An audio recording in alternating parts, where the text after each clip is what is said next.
목마른 뿌리. 뿌리가 목이 말라? 하여튼간에 목마른 뿌리에 대해서 살펴보도록 하겠습니다. 이 작품은 작가의 자전적인 소설, 자기 경험을 다룬 소설이다 라고 보시면 돼요. 근데 그것이 그대로 있는 게 아니라 약간은 미래형으로 가상적으로 이제는 형상화했다라고 보면 됩니다. 가장의 역할을 제대로 다하지 못하는 실향민인 아버지를 중심으로 분단 이데올로기에 대한 물음을 던지고 있다.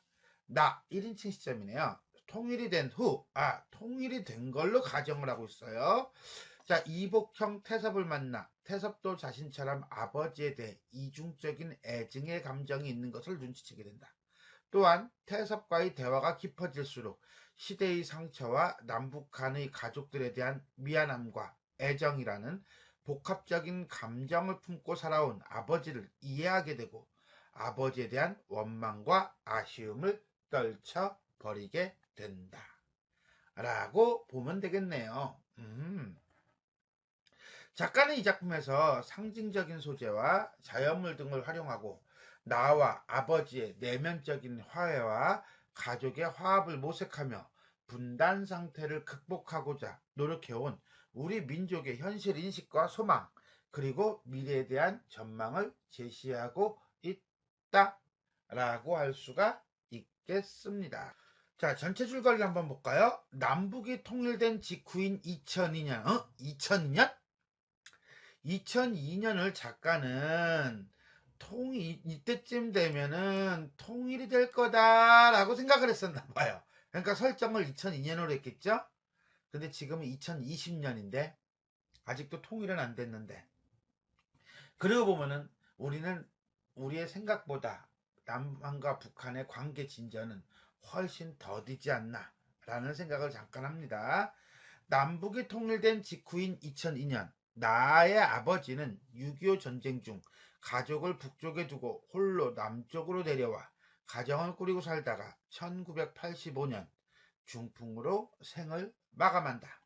나는 아버지가 혼미한 중에 북에 두고 온 큰어머니의 이름을 부르는 것을 듣고, 이 큰어머니가 본부인이겠죠. 북한에서 먼저 결혼한 것 같아. 아버지가 북으로 돌아가고 싶어 한다고 생각하여 아버지에게 원망의 마음을 갖는다. 그렇죠. 평생은 남한에서 살았는데. 그죠? 그런 나는 밖으로 겉돌게 되고 결국 아버지의 임종을 지키지 못한다.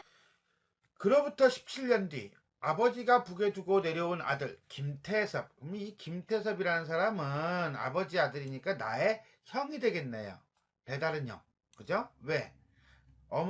북쪽에서 먼저 결혼했을 테니까. 남쪽의 이복동생 나는 임진강가 만남의 광장에서 만나게 된다. 이 만남의 광장은 지금도 있죠. 남쪽의 어머니는 친어머니, 나의 친어머니.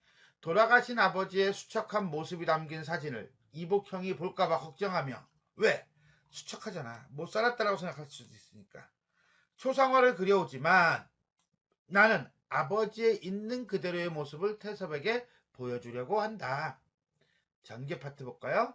태섭은 아버지의 무덤에 같이 묻어달라고 한 어머니의 유언을 들어드리고자 북쪽 어머니의 유골 상자를 들고 온다. 그러면은 이 남쪽에 있는 어머니가 좋아할 리는 없겠죠.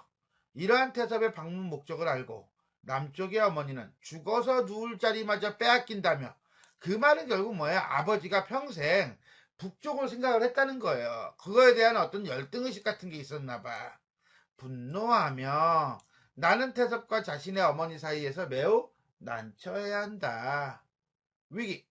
나는 태섭과 함께 아버지의 묘를 찾게 되고 이동하는 차 안에서 대화를 나누다가 태섭이 아버지에 대해 이중적인 애증, 사랑과 징후의 감정을 지니고 있음을 눈치챘다. 나도 그런데 사실은. 태섭에게 아버지는 사무치는 그리움의 대상인 동시에 남한을 택하여 남은 가족들이 반동계층으로 분류되어 가진 고초의 세월을 갖게 한 원망의 대상이기도 하였다. 이래서 애증의 감정이다. 아버지의 묘역에서 태섭은 비석을 끌어안고 오열하고, 나는 태섭이 우는 광경이야말로 상처투성이인 우리 역사의 맨 얼굴이라고 여긴다. 탈진한 태섭을 부축하여 집으로 돌아오는 길에 나는 그의 손목에 감겨있는 시계. 요거 체크. 아버지가 살아생전에 차던 시계였으면, 가만. 아버지가 살아생전에 차던 시계였으면 이걸 북에서 내려온 태섭이가 어떻게 차고 있어?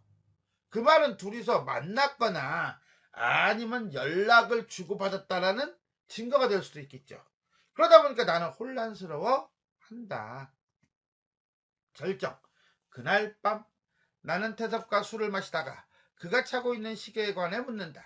이에 태섭은 1972년 여름에 그가 작은 아버지와 함께 공작원으로 간첩으로 내려왔었네.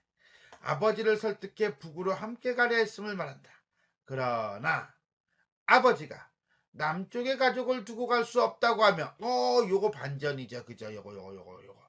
나는 북쪽만 생각한다라고 생각하고 있었는데 자신의 시계를 태섭에게 풀어주었다고 이야기한다.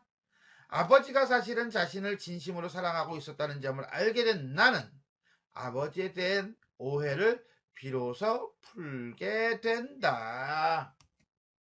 그날 밤 나는 태섭을 임진강에 데려다 주다가 그의 다리에 난 상처를 본다.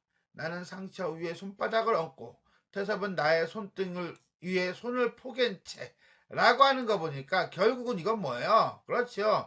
교감을 하는 거죠. 교감을 하면서 어떤 갈등, 분단의 어떤 슬픔, 상처를 극복한다. 뭐 이런 식으로 이제 상징적 의미를 갖는다라고 봐야 될 거예요. 태섭은 자식이들이 그동안 서로에게 닿지 못해 애달프고 목마른 뿌리로 살아왔으며 여기서 이제 제목이 나오네요. 그렇다면 이 목마른 뿌리가 주제를 드러내는 말이구나 라고 보시면 되겠네요. 앞으로는 그런 일이 없어야 한다고 말한 후에 북으로 떠난다. 이렇게 이제 내용이 전개되고 있습니다. 라고 보시면 되겠습니다. 자, 현대소설이고요. 분단소설이에요. 그런데 이거는 미래를 가상하고 있죠. 자, 2002년 통일된 한국을 배경으로 하고 있습니다. 뭐야 이거? 지금이 2023년인데 무슨 소리 하는 거야? 라고 하지만 이 작품이 지어진 시대를 또는 시기를 이제 생각을 해야겠죠. 그럴 때 이제 2002년에는 이런 일이 있을 것이야 라고 작가는 생각했던 것 같아요. 시점은 나가 나오는 1인칭 주인공 시점이고요. 주제는 남북에 있던 이복 형제의 만남을 통한 남북의 화해와 소망이다. 자, 특징을 봅시다. 특징 첫 번째, 특정 상황을 가정하여 서사 이야기를 전개하고 있다. 이 작품은 남북이 통일된 2002년의 상황을 가정하여 사건을 전개하고 있다. 그러면서 나와 태섭이 만나 이해하는 과정이 외부 이야기이고 그 다음에 아버지에 대한 모습, 그러니까 북한에 있는 가족에 대한 미안함과 그리움, 그 다음에 남한 가족을 위해서 다시 북으로 갈 수 없었던 아버지, 이 내용이 내화, 아내의 이야기로 설정되어 있다. 이러한 구성은 나와 아버지의 화해, 형제의 회복 등의 개연성을 준다라고 보시면 돼요. 이걸 인물 간의 관계로 본다면 이렇게 볼 수 있을 것 같아요. 태섭, 북에서 내려왔죠. 자, 혼자 월남한 아버지로 인해 신분적 차별을 받고 있었어요. 그래서 아버지에 대해 미움의 감정을 가지고 있죠. 그 다음에 자기를 낳아준 아버지에 대한 어떤 본능적인 감정, 그건 바로 뭐였어요? 그리움이죠. 나는 남한에 있죠. 북쪽을 그리워하는 아버지를 보고 가족에 대한 아버지에 대한 사랑을, 가족에 대한 아버지의 사랑을 원망하고 있고요.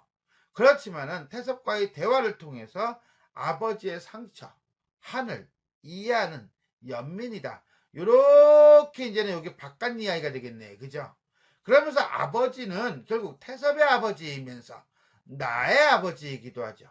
결국 우리는 뭐라고 보는 거예요? 하나의 뿌리라고 보는 거예요. 이런 데서 우리는 공동체라고 하는 것과 그 다음에 어떤 하나, 남북한이 화해하고 화합하는 그러한 상징성을 보여준다라고 볼 수가 있겠습니다. 두 번째, 상징적 소재를 통해 주제를 드러내고 있다. 표현상의 특징이 되겠습니다. 첫 번째, 시계죠. 시계는 원래 누구의 시계였어요? 아버지의 시계죠. 근데 그거 누가 차고 있어요? 태섭이 차고 있다는 거예요. 자, 이 시계가 가지고 있는 의미는 나가 과거의 사건을 떠올리게 되는 계기고요. 뭐? 그렇죠. 어린 시절에 태섭과 작은아버지를 만났던 것을 떠올리는 거예요. 그 다음에 남쪽의 가족을 버릴 수 없다는 아버지의 의지, 가족애가 되어 있고요. 하지만 북쪽 가족에 대한 미안함과 태섭에 대한 아버지의 사랑을 드러내니까 그 시계를 끌러서 태섭에게 주죠. 그 다음에 결국 나와 태섭, 태섭과 나의 갈등, 내지는 아버지와 나의 갈등이 해소되는 계기를 만든다. 자, 셋대는 결말 쪽 부분에 나와요. 자, 38선 주변, 휴전선 주변, 철조망을 쭉 나는 셋대가 나옵니다. 자유롭게 비상하는 존재죠. 옛날이나 지금이나 통일 전이나 통일 후나 남쪽과 북쪽의 소통과 교류를 담당했다라고 한다면 그와 반대는 지상, 철조망이에요. 철조망은 어떠냐? 오지도 가지도 못하게 하는 장애물의 역할을 한다. 그래서 우리 분단의 역사를 나타낸다. 그래서 셋대와 철조망은 대립적 소재이다 라고 보시면 되겠습니다. 마지막은 제목이죠. 목마른 뿌리. 형님, 우린 누가 뭐래도 한 뿌리입니다. 한 뿌리. 기가 있어서 말하면 못하겠음. 타고난 핏줄인 것을 서로에게 가닿지 못해서 그동안 얼마나 애달프고 목마른 뿌리로 살아왔음네. 살아왔음둥. 자, 목마른 뿌리 요거죠. 이제는 그런 일이 없어야 함둥. 이거예요. 자, 우리는 목마른이라는 단어와 뿌리라는 단어, 목이 마르다는 것은 어떤 간절한 상태를 나타낸다라고 봐야 돼요. 그 간절한 상태가 이 지문에서는 그리움이라고 봐야겠죠. 거기다 뿌리라고 하는 것은 하나의 핏줄이다. 한 핏줄이다. 이렇게 이해하셔야 돼요. 자, 그러면은 태섭과 나와 태섭이라는 개인사가 사실은 남한과 북한이라고 하는, 또는 북한과 남한이라는 민족사로 확장이 된다면 주제는 하나의 핏줄로서 민족의 동질성이 회복되기를 염원함이라고 정리할 수가 있을 것입니다. 자, 지금까지 우리는 김소진의 목마른 뿌리의 전체 줄거리와 핵심 정리 부분에 대해서 살펴보았습니다. 자, 지금까지 내용이 도움이 되셨다면 좋아요와 구독 버튼 눌러주시고요. 알림 설정 부탁드리겠습니다. 수고하셨습니다.